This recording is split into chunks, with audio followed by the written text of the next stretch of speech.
வணக்கம். நான் உங்கள் ஜெயா. இன்றைக்கி நம்ம இந்த வீடியோவில் ஜெனிஃபர் ஈகன் எழுதின பிளாக் பாக்ஸ் இந்த கதையோடைய சம்மரியை பார்க்கலாம் வாங்க. இப்போ பிளாக் பாக்ஸ்னால் நமக்கே எல்லாம் தெரியும், கருப்பு பெட்டி. கருப்பு பெட்டின்னா இப்போ விமானத்துலலாம் கூட கருப்பு பெட்டின்னு இருப்பாங்க. ஏதாவது விமான விபத்து நடந்ததுன்னா என்ன நடந்ததுன்ற தகவலை தெரிஞ்சுக்கிறதுக்கு அந்த கருப்பு பெட்டி உதவும். அதனால் இந்த பிளாக் பாக்ஸுன்ற டைட்டில் தகவலை தெரிஞ்சுக்கிறதுக்கான ஒரு அடையாளமாக தான் இதோட டைட்டில் பிளாக் பாக்ஸ்னு வச்சுருக்காங்க.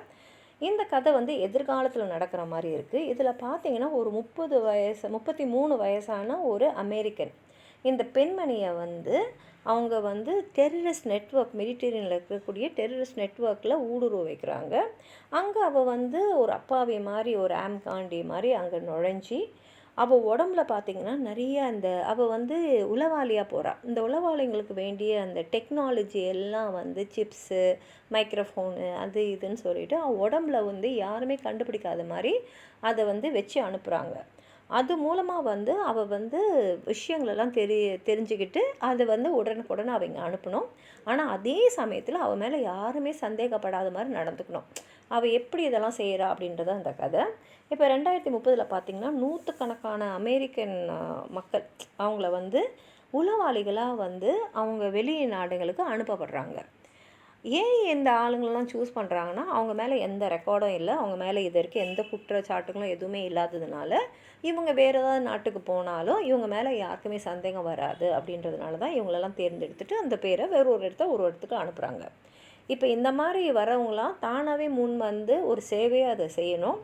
அவங்களுக்கு சம்பளம்னு பார்த்திங்கன்னா பெரிய சம்பளம்லாம் கிடையாது. என்னென்னா அவங்க எல்லாம் அந்த நாட்டோடைய ஹீரோஸ் மாதிரி பார்க்க போகிறோம். ஏன்னா நாட்டுக்காக அவங்க உயிரையும் பணையம் வச்சு தான் இதெல்லாம் செய்யணும். நிறைய பேர் இறக்கிறதுக்கும் சந்தர்ப்பம் இருக்குதுன்னு தெரிஞ்சு தான் அதை செய்ய வராங்க. இவங்க எல்லாருமே ஆளுக்கு ஒரு வேலையை தான் கொடுப்பாங்க. அந்த வேலையை செஞ்சு முடிக்கிற வரைக்கும் அவங்க உயிரோடு இருந்தாங்கன்னா அவங்க திரும்பி அவங்க பழைய வாழ்க்கையை தொடரலாம். இப்போ இந்த மாதிரி தான் ஒரு 33 வயசான ஒரு பெண்மணியை ஃப்ரான்ஸ் நாட்டில் சவுத் ஆஃப் ஃப்ரான்ஸ் அங்கே அவங்க அனுப்புகிறாங்க. இங்கே ஒரு ஆம் கேண்டி மாதிரி ஒரு பெரிய பணக்கார அதிகாரத்தில் இருக்கக்கூடிய ஒரு வயலண்ட்டான மேன், அவனை இவ டெசிக்னேட்டட் மேட்டுன்னு தான் கதை முழுக்க சொல்கிறான். அவனோட போய் சேர்ந்துடுறான். அவனை ஒரு அவனுடைய துணையாக போய் சேர்ந்துடுறான். அவன் அவளோட உறவு வச்சுக்கும் போது அவ்வளோ வயலண்ட்டாக இருக்கான். ஆனால் எல்லாத்தையும் பொறுத்துக்கிறான். ஏன்னா அவன்கிட்டேருந்து தான் அவளுக்கு நிறைய செய்திகளை எடுக்க முடியும். அவன் எந்த விஷயத்தில் சந்தேகப்படாத மாதிரி, அவன் கண்ணுக்கு தெரியாத மாதிரி பெரிய லெவலில் இருக்கக்கூடிய விஷயங்கள்லாம் அவள் சேகரித்து அமைச்சிக்கிட்டே இருக்காள். அவள் உடம்புல நிறைய டெக்னாலஜிக்கல் விஷயம்லாம் உள்ளே வச்சு அமைச்சிருக்காங்க. அதில் ஒன்று என்னன்னு பார்த்திங்கன்னா, அவளுடைய வலது காதுக்கு உள்ளே பார்த்திங்கன்னா ஒரு மைக்ரோஃபோன் இருக்குது. அதை வச்சு அவள் இந்த டெசிக்னேட்டட் மேன் யாரோடெல்லாம் ப்ரைவேட்டாக பேசுகிறான், முக்கியமான விஷயங்கள் என்ன பேசுகிறான்றதான் ரெக்கார்ட் பண்ணி அமைச்சிக்கிட்டே இருக்கான்.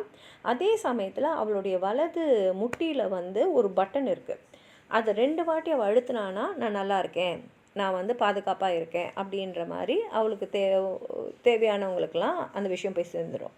அதே சமயத்தில் அவள் ஆபத்தில் இருக்கா, உடனே வரணும், இல்லை ஏதோ ஒரு விஷயம் ஆயிடுச்சுன்னா அந்த பட்டன் அவள் தொடர்ந்து அழுத்திக்கிட்டே இருக்கணும். இது ஒரு சிக்னல். அதே மாதிரி அவள் தலை முடி கீழே ஒரு சிப்பு மண்டையில் வச்சுருக்காங்க. அந்த சிப் என்ன செய்யும்னா அவளுடைய எண்ணத்தெல்லாம் அது டாக்குமெண்ட் மாதிரி ஆக்கி அதை அனுப்பிச்சிடும். அதனால் அவள் எதெல்லாம் செய்திகள் அனுப்பணுமோ அதை அவள் நினச்சாலே போதும், அது டாக்குமெண்ட் ஆகிடும். இப்போ இந்த உலகத்தில் எல்லாரும் அவளை என்ன நினச்சிக்கிறாங்கன்னா, அந்த மியூசிக்கல் ட்ரெண்ட்ஸ் எல்லாம் தான் அவளோட தொழிலை அவள் செஞ்சுட்டுருக்கா அப்படின்னு நினச்சிட்டு இருக்காங்க. அவளுடைய கணவன் ஒரு அமெரிக்கன் கென்யன். அவர் நேஷ்னல் செக்யூரிட்டியில் இன்ஜினியராக வேலை செஞ்சுட்டுருக்காரு. இந்த பெண்மணியும் சின்ன வயசில் இருக்கும் போதே உங்கள் அப்பா செத்துட்டான்னு சொல்லியிருக்காங்க. ஆனால் உண்மையில் பார்த்தா அவங்க அப்பா ஒரு பிரபலமான சினிமா நட்சத்திரம். இது அவங்க அம்மா மூலமாகவும் இன்னொரு பெண்மணி, அந்த பெண்மணிக்கு ஒரு 3 திருமணங்கள் மூலமாக ஒரு 7 குழந்தைங்களுக்கு அவங்க மூலமாகவும் தெரிய வருது. இப்போ இந்த ஸ்பை அந்த டெசிக்னேட்டட் மேனோடு சேர்ந்து ஒரு ஸ்பீட் போட்டில் ஒரு தனியாக இருக்கிற ஒரு தீவுக்கு போகிறாங்க. அந்த தீவில் ஒரு ஸ்லிம் கேட் லைக் மேன், பூனை மாதிரி இருக்கான் அவன் ஒல்லியா, அந்த ஆள் தான் அவங்கள வரவேற்று பார்க்குறாங்க. இவங்க மேலே, இந்த பொண்ணு மேலே யாருக்கும் எந்த சந்தேகம் இல்லாதனால அவங்க 2 பேரும் அவங்க பக்கத்துலேயே உட்காந்து முக்கியமான விஷயத்தெல்லாம் பிளான் பண்ணிவிட்டு அந்த பிளானை அவங்க வரைகிறாங்க. அவங்க பக்கத்தில் அவங்க சந்தேகப்படாத மாதிரி உட்காந்துக்கிட்டே இருந்துட்டு அவங்க செய்யறதெல்லாம் கவனிச்சுட்டு இப்போ அந்த பிளான் வரைகிறாங்களே, அந்த பிளானை நம்ம ஃபோட்டோ எடுத்தணும்னு நினைக்கிறா. அந்த ஃபோட்டோவை எப்படி எடுப்பான்னா, அவளுடைய இடது கண்ணுக்குள்ளே ஒரு கேமராவை வச்சுருக்காங்க. அதில் வந்து அவள் ஃபோட்டோ எடுத்துடலாம்னு நினைக்கிறா. ஆனால் இது வந்து இவங்க பார்க்காம தானே எடுக்கணும், அவள் மேலே சந்தேகம் வரக்கூடாது இல்லையா?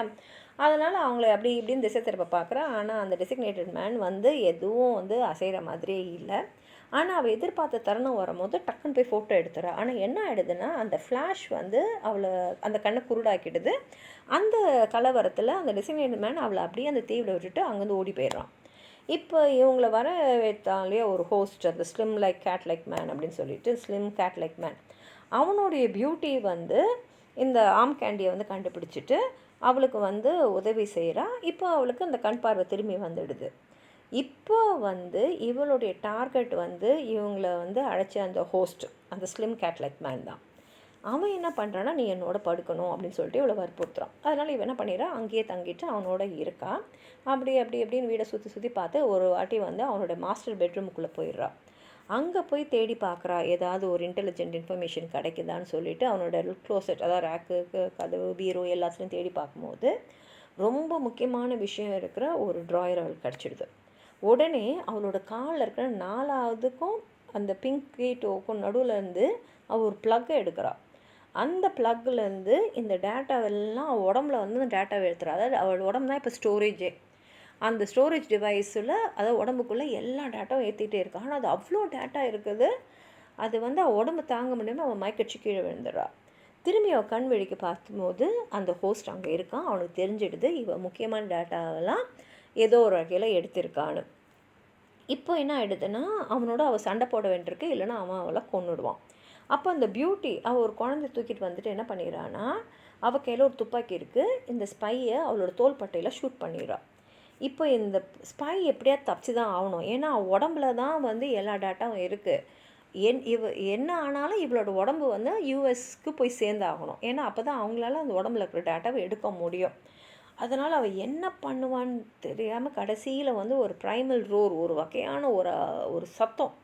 அது மாத்திரம் இல்லாமல் முகத்தை வந்து ஒரு மாதிரி வேறு தான் பண்ணதில் இவங்க அப்படியே அதிர்த்து பார்க்குற நேரத்தில் இவங்க வந்து தப்பிச்சிட்றா.